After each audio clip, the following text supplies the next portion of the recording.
انسانی معاشرے کو ایک نظام کی شکل میں ترتیب دینا کوئی مذاق نہیں ہے۔ ہم نے اپنی لاسٹ ویڈیو میں اس بات کو پوائنٹ آؤٹ کیا کہ قرآنی اصطلاح صلاۃ ملٹی لیئرڈ یعنی کئی معنی رکھتی ہے۔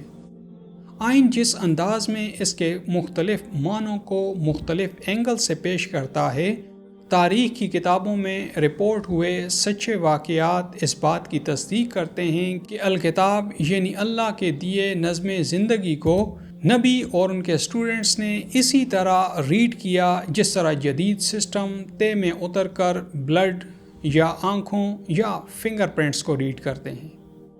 الکتاب اور حکمت کی مدد سے وہ نظم ریاست یعنی دین تشکیل دیا گیا جس نے بہت تھوڑے عرصے میں سب انسانوں کی توجہ اپنی طرف کھینچ لی، جس میں اس کو اپریشیٹ کرنے والے اور اس کے دشمن بن جانے والے سبھی شامل تھے۔ یہ ایک لبرل یعنی انسان دوست اور دائمی اصولوں پر مبنی اسلامی ریاست تھی، جس میں مومن اور غیر مومن انفرادی سطح پر سب اپنے اپنے عقائد اور ان کی پریکٹسز میں آزاد ہوتے اور اجتماعی سطح پر سب ایک جیسی ریاستی لیول کی قانون اور پالیسی کے تحت جیتے تھے، بالکل اسی طرح جس طرح آج کی جدید ترین ریاستوں کا نظم ہے۔ نبی کے اسٹوڈنٹس کی زندگی میں بہت سی ریاستوں نے بخوشی اس نظام کو اڈاپٹ کیا۔ دشمن قوتوں نے اس نظام کے خلاف چالیں چلیں، اتحاد بنائے، پر آخر میں خود ہی شکست دوچار ہوئیں۔ تاریخ میں بیان جھوٹی کہانیوں کے برعکس ایک اسلامی ریاست کے لیے یہ ممکن ہی نہیں کہ وہ اسلام کے نام پر کسی دوسری ریاست پر حملہ کر دے، کیونکہ یہ کبھی اسلامی ریاستی پالیسی کا حصہ ہی نہیں رہا، کیونکہ یہ آئین میں درج نہیں ہے، اور اسے ہم آگے ڈیٹیل سے دیکھیں گے۔ اس وقت دنیا کے مختلف حصوں میں پھیلی ایگزیکٹ یہی اسلامی ریاستیں تھیں جہاں پر کبھی اپنی اپنی بادشاہتوں اور مذہبی طبقوں سے تنگ باقی دنیا سے لوگ اسلامی نظام کے اس لبرلزم، اس آزادی کی وجہ سے ان ریاستوں میں پناہ لیا کرتے تھے۔ یہ شاندار ریاستیں اسلامی ریاستیں تھیں، تاہم ان کے دنیا کے گزر جانے کے تقریباً 200 سے 250 سال بعد الکتاب سے نظامی رہنمائی اخذ کرنے والے ماہرین دنیا سے معدوم ہوتے جا رہے تھے، اور یہ علمی چشمے یوں ساتھ ساتھ خشک ہوتے چلے گئے اور اسلامی ریاستیں زوال کا شکار ہوتی چلی گئیں۔ اس کی ڈیٹیل ہم کسی اور ویڈیو میں دیکھیں گے۔ فی الحال آپ اتنا سمجھ لیں کہ الکتاب کے وہ اصول جن کی پاسداری نے مومنین کو دنیا میں سرفرازی عطا کی تھی، انہی اصولوں سے روگردانی نے انہیں زوال سے آشنا کر دیا۔ قوموں کے عروج و زوال کے اس مسلسل ریپیٹ ہونے والے پیٹرن کو قرآن پوری طرح واضح کرتا ہے۔ دنیا میں عروج نہ مسلمان ہونے کا ٹیگ لگا لینے سے ملتا ہے اور نہ ہی عروج کا تعلق حلیے اور لباس سے ہے۔ عروج کا وعدہ اصولوں سے ہے، کردار سے ہے۔ وہ اصول کوئی بھی قوم، کوئی بھی خطہ اپنائے اسے عروج حاصل ہوگا۔ دنیا میں نظریں دوڑا کر دیکھ لیجئے، کیا میں غلط کہہ رہا ہوں؟ اور قرآن اپنی آیات کو آیات مبینات کہتا ہے، جس کا مطلب عملی صورت میں وجود رکھتی آیات۔ تو نبی، ان کے اسٹوڈنٹس اور ان کے بعد قرآن سے رہنمائی لینے والی جتنی نسلوں نے ان اصولوں کو یاد رکھا، مومنین ہی دنیا میں اعلیٰ رہے۔ اور جیسے ہی یہ فرض کر لیا گیا کہ ہم تو مومن ہیں، عروج ہمارا حق ہے، اور قوانین سے آنکھیں پھیر لیں، رب نے بھی اپنا رخ پھیر لیا۔ یہ بہترین اسلامی ریاستیں وقت کے صفحات پر سے گم ہوتی چلی گئیں جب قرآن بیک گراؤنڈ میں چلا گیا۔ اس کی جگہ انسانی لکھی کتابوں نے لے لی۔ اب قرآن کے بجائے نبی اور ان کے اسٹوڈنٹس کی زندگی کے واقعات سے اسلام کو سمجھنے کا رواج اپنی جڑیں جما رہا تھا، کیونکہ ان لوگوں کے خیال میں یہ شارٹ کٹ تھا۔ ریاستی سطح پر بھی امور سلطنت چلانے والی وہ کلاس ابھر رہی تھی جو قرآن سے ناآشنا تھی۔ اس طرح ساتھ ساتھ اسلامی ریاستیں بادشاہی نظام پر مبنی مذہبی ریاستوں میں بدل گئیں۔ اسلامی ریاست اور ایک مذہبی ریاست میں زمین آسمان کا فرق ہوتا ہے۔ ایک اسلامی ریاست اپنی سرشت میں اصولوں پر قائم ایک منظم اور لبرل ریاست ہوتی ہے، جس کا عکس آپ دنیا کی جدید ریاستوں میں دیکھ سکتے ہیں، جبکہ ایک مذہبی ریاست سخت گیر ہوتی ہے۔ دوسرا، مذہبی ریاستوں میں اقتدار ایسے لوگوں کے ہاتھ میں جاتا ہے جو ریاستی ذمہ داریوں کے لیے اہلیت کی بنیاد پر نہیں بلکہ رشتہ داریوں، تعلقات اور ذاتی مفادات کی بنا پر منتخب کیے جاتے ہیں۔ اس کی جھلک آپ کو مذہبی دور میں گھڑی جانے والی ان خود ساختہ کہانیوں میں بھی نظر آ سکتی ہے جو ذاتی مفادات کے لیے نبی اور ان کے عظیم اسٹوڈنٹس کے نام پر بنائی گئیں، جو خلافت کے لیے نبی کے اسٹوڈنٹس کے انتخاب کو ایسے کر کے پیش کرتی ہیں گویا وہ متنازع تھے۔ اسلامی ریاستوں میں مختلف پوسٹوں کے لیے سلیکشن کا وہ کیا پروسیس ہے، اسے تو ہم اپنے آنے والی ویڈیوز میں دیکھیں گے۔ فی الحال آپ ان کہانیوں کے پیچھے چھپی اقتدار کی ہوس میں مبتلا ان مغلیہ ٹائپ کی ذہنیتوں کی اخلاقی پستی کا اندازہ لگائیں جنہوں نے اپنے مفادات کے لیے نبی کے عظیم اسٹوڈنٹس کو بھی نہیں بخشا۔ اس مذہبی دور میں ریاستی امور کو چلانے کے لیے اہم پوسٹوں پر سلیکٹ ہونے کا معیار الکتاب اور حکمت میں ایکسپرٹیز کے بجائے ویسا ہی تھا جیسے ایک پرانے سندھی ڈرامے میں دکھایا گیا تھا، جہاں ایک انگریزی پڑھے شخص اور انگریزی میں صرف گنتی یاد کیے ہوئے ایک آدمی میں انگلش کی مہارت کا مقابلہ دکھایا گیا تھا، اور جج اسی قصبے کے وہ لوگ تھے جو کبھی سکول ہی نہیں گئے تھے۔ وہ پڑھا لکھا شخص اس وجہ سے ہار گیا کہ اس نے انگلش بولتے وقت جگ اور گلاس الفاظ بھی استعمال کیے تھے۔ فیصلہ کرنے والوں نے فیصلہ دیا کہ یہ تو مقامی طور پر استعمال ہونے والے الفاظ تھے، گویا اس نے انگلش میں علاقائی زبان کا استعمال کیا جو کہ اس کی انگلش میں مہارت کی کمی کا واضح ثبوت تھا، جبکہ اس کے مقابلے میں 100 تک گنتی سنانے والا جیت گیا کیونکہ اس نے بولتے سمے کوئی ایک بھی مقامی لفظ استعمال نہیں کیا تھا۔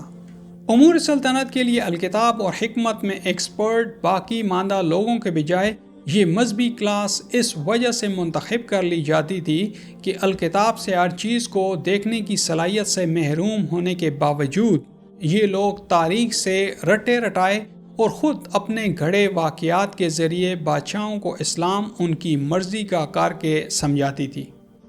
یہی لوگ تھے جنہوں نے دین کو مذہب میں بدل دیا، اسے حکومت اور زندگی سے علیحدہ کر کے چند رسومات تک اسی طرح محدود کر دیا جیسے اس سے پہلے عیسائی اور یہودی مذہبی کلاس رب کے دین کے ساتھ کر چکی تھی۔ قرآن میں ان کے علم کی گہرائی کا اندازہ اس سے لگایا جا سکتا ہے کہ ارتداد یعنی دین کو اختیار کرنا یا ترک کر دینا، جس کے لیے اسلام میں پوری آزادی ہے، کو فساد کے ساتھ مکس کر کے قابل گردن زنی ٹھہرانے والی یہی مذہبی کلاس تھی۔ ان لوگوں نے جب صرف اللہ کو سرو کرنے کے بجائے اس سے ہٹ کر دوسری پوزیشن لی اور اس نظام کو اپنانے اور اسے قائم کرنے کے اس معاہدے کو عملاً توڑ دیا، حالانکہ وہ اس پوزیشن پر یہی ٹیگ لگائے بیٹھے تھے۔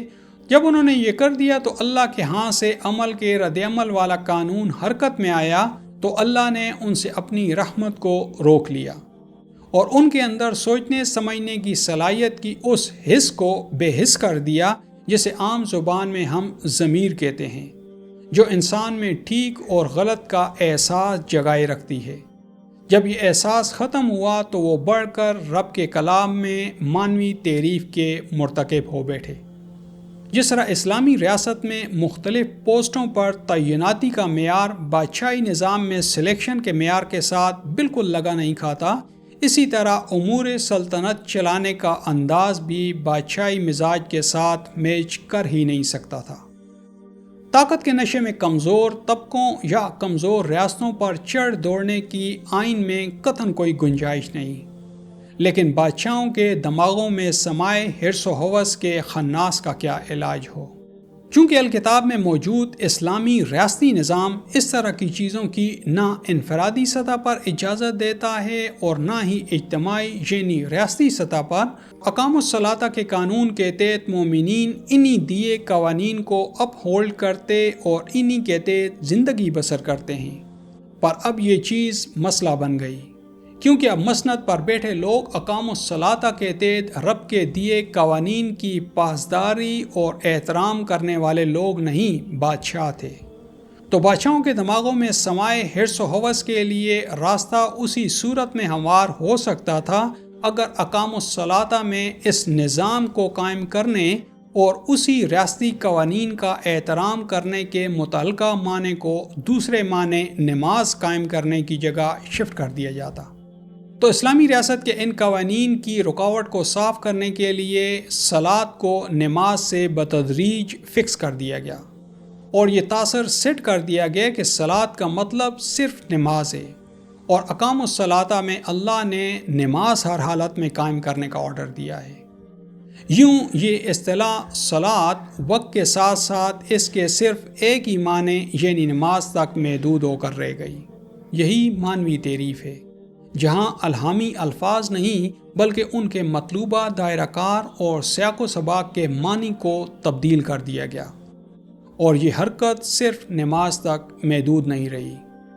واقعات اور قصوں سے اسلام کو سمجھنے اور ڈیفائن کرنے والی اس کلاس نے اس طرح حکمرانوں کے لیے اسلام کا ایک نیا ہی ورژن ایجاد کیا۔ جہاد کو جواز بنا کر دوسری کمزور ریاستوں پر چڑھ دوڑنے کو عین اسلامی بنا کر پیش کیا گیا، حالانکہ یہ اسلام کے بنیادی آئین کے خلاف ہے۔ پرائیویٹ جہاد کے ذریعے نجی جہادی گروپوں کو بھی فروغ دیا گیا، جس کا اسلام میں کوئی کانسیپٹ ہی موجود نہیں۔ ریاستوں کے اندر دوسرے مذاہب کے لوگوں کے لیے آئین کے دیے برابر کے شہری سٹیٹس اور حقوق کو ختم کر کے انہیں دوسرے درجے کا شہری بنا دیا گیا، اور یکساں شہری ٹیکس کے قانون کو ختم کر کے ان پر خود ساختہ قوانین کے ذریعے اسلام کے نام پر اپنی خواہشات تھوپ دی گئی۔ یہ سب اسلامی قوانین کی سری وائلیشن تھی، اور آئین میں اس کی کوئی اجازت نہیں۔ اسی طرح الکتاب کے جزیہ اور فقہ کے لاگو کیے گئے جزیہ میں بھی اتنی ہی ہم آہنگی پائی جاتی ہے جتنی سفید اور سیاہ میں۔ اور یوں الکتاب اور حکمت کے اصولوں پر متشکل اسلامی ریاستی نظام کو مذہبی شناخت پر مبنی ایک درجہ بندی کے ڈھانچے میں تبدیل کر دیا گیا۔ یہ جو کچھ بھی کیا گیا یہ سب دین یعنی اسلامی ریاستی نظام میں مذہبی افتراء تھی اور ہے۔ ایک اسلامی ریاست کے ہاں اس کا کوئی وجود نہیں۔ اس سے پہلے کہ ہم صلاۃ کے مختلف معنوں کو قرآن سے دیکھیں، آپ اس بات کو بھی سمجھ لیں کہ چونکہ اسلام کو واقعات سے ہی سمجھا جا رہا تھا، تو نبی اور ان کے عظیم سٹوڈنٹس کے نام پر اور ان کے خلاف وہ گڑھا گیا کہ فرقان کے لینس کے بغیر آپ سچ کو جھوٹ سے الگ کر کے سمجھ ہی نہیں سکتے۔ نظام قوانین سرے سے ہی بلا دیے گئے۔ حرص و ہوس میں اندھی یہ سلطنتیں دوسری ریاستوں کو تو چھوڑیے ایک دوسرے کے گلے کاٹ رہی تھیں۔ جھوٹ، وعدہ خلافی، غلط بیانی، ملاوٹ، ہیرا پھیری، رشوت، جھوٹی قسمیں، جھوٹی گواہیاں اور وعدے اور معاہدے توڑنے جیسی بڑی بڑی قانون شکنیاں جنہیں آئین جرائم کہتا ہے کے لیے جواز تلاش کر لیے گئے اور کفارے گھڑ لیے گئے۔ اگرچہ کہ عملاً اس نظام کی جڑیں کھوکھلی ہو چکی تھیں، لیکن صدیوں کے کھڑے نظام اور اس کے امپریشن کو دنیا کی نظروں میں ٹوٹنے میں بھی ٹائم لگتا ہے۔ اسلام کا ٹیگ لگائے اور الکتاب کے اصولوں کو خیر آباد کہے صدیوں بعد کے اس نظام کا بھی یہی حال تھا، اور پھر وہ وقت آ بھی گیا۔ میں نے کہا تھا کہ ہلاکو خان اور دوسرے جنگجوؤں نے اسلامی ریاستوں کو پامال نہیں کیا تھا، اور نہ ہی کبھی وہ ایسا کر سکتے تھے۔ یہ قرآن کا اصول ہے جو کبھی غلط ہو ہی نہیں سکتا۔ یہ مذہبی ریاستیں تھیں جو انہوں نے تہس نہس کر دیں، کیونکہ مذہبی ریاستوں کی ساخت ہی برباد ہونے والی ہوتی ہے۔ ان سلطنتوں پر زوال بیرونی حملوں کی وجہ سے نہیں آیا تھا، بلکہ یہ تو اس وقت سے اندر سے مردہ ہونا شروع ہو چکی تھی جب سے قرآن کی جگہ انسانی تشریعات نے لے لی تھی۔ صلاۃ کے مختلف معنوں کو ہم نے اس ویڈیو میں دیکھنا تھا، پر اس سے پہلے اس پس منظر کو جاننا بھی ضروری تھا۔ اس کے بغیر ساری تصویر آپ کے سامنے واضح نہیں ہو سکتی۔ ہم اگلی ویڈیو میں صلاۃ کے مختلف معنوں کو دیکھیں گے۔ شکریہ۔